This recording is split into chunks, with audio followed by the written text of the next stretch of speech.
एक बार की बात है। एक शिष्य अपने गुरु का बहुत आदर सम्मान किया करता था। गुरु भी अपने इस शिष्य से बहुत स्नेह करते थे, लेकिन वह शिष्य अपने अध्ययन के प्रति आलसी और स्वभाव में दीर्घसूत्री था। सदा स्वाध्याय से दूर भागने की कोशिश करता रहता। आज के काम को कल के लिए छोड़ा दिया करता था। अब गुरुजी कुछ चिंतित रहने लगे कि कहीं उनका यह शिष्य अपने जीवन संग्राम में पराजित ना हो जाए।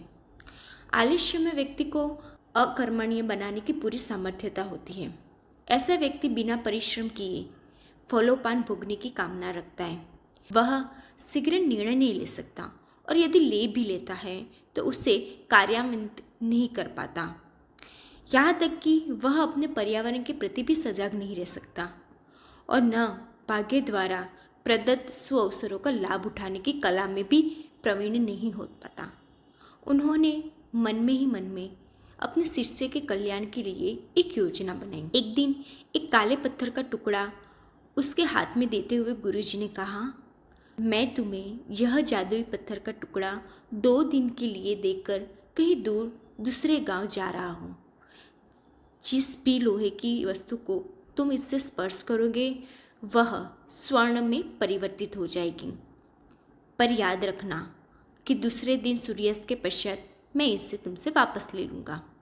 शिष्य इस सुअवसर को पाकर बहुत प्रसन्न हुआ, लेकिन आलसी होने के कारण उसने अपना पहला दिन यह कल्पना करते करते बिता दिया कि जब उसके पास बहुत सारा स्वर्ण होगा तब वह कितना प्रसन्न, सुखी, समृद्ध और संतुष्ट रहेगा। इतने नौकर चाकर हो गए कि उसे पानी पीने के लिए भी उठना नहीं पड़ेगा। फिर दूसरे दिन जब वह प्रातःकाल जागा, उसे अच्छी तरह से स्मरण था कि आज स्वर्ण पाने का दूसरा और अंतिम दिन है। उसने मन में पक्का विचार किया कि आज वह गुरुजी द्वारा दिए गए काले पत्थर का लाभ उठाएगा। उसने निश्चय किया कि वो बाजार से लोहे के बड़े बड़े सामान खरीद कर लाएगा और उन्हें स्वर्ण में परिवर्तित कर देगा।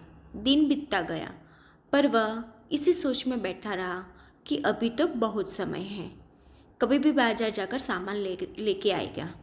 उसने सोचा कि अब तो दोपहर का भोजन करने के पश्चात ही सामान लेने निकलूँगा। परंतु भोजन करने के बाद उसे विश्राम करने की आदत थी और उसने बजाय उठ के मेहनत करने के थोड़ी देर आराम करना उचित समझा। पर आलस्य से परिपूर्ण उसका शरीर नींद की गहराइयों में खो गया और जब वो उठा तो सूर्यास्त होने को था। अब वह जल्दी जल्दी बाजार की तरफ भागने लगा, पर रास्ते में उसे गुरुजी मिल गए। उनको देखते वह उनके चरणों पर गिर गया। उस जादुई पत्थर को एक दिन और अपने पास रखने के लिए याचना करने लगा, लेकिन गुरुजी नहीं माने और उस शिष्य का धनी होने का सपना चूर चूर हो गया। पर इस घटना की वजह से शिष्य को एक बहुत बड़ी सीख मिल गई। उसे अपने आलस्य पर पछतावा होने लगा।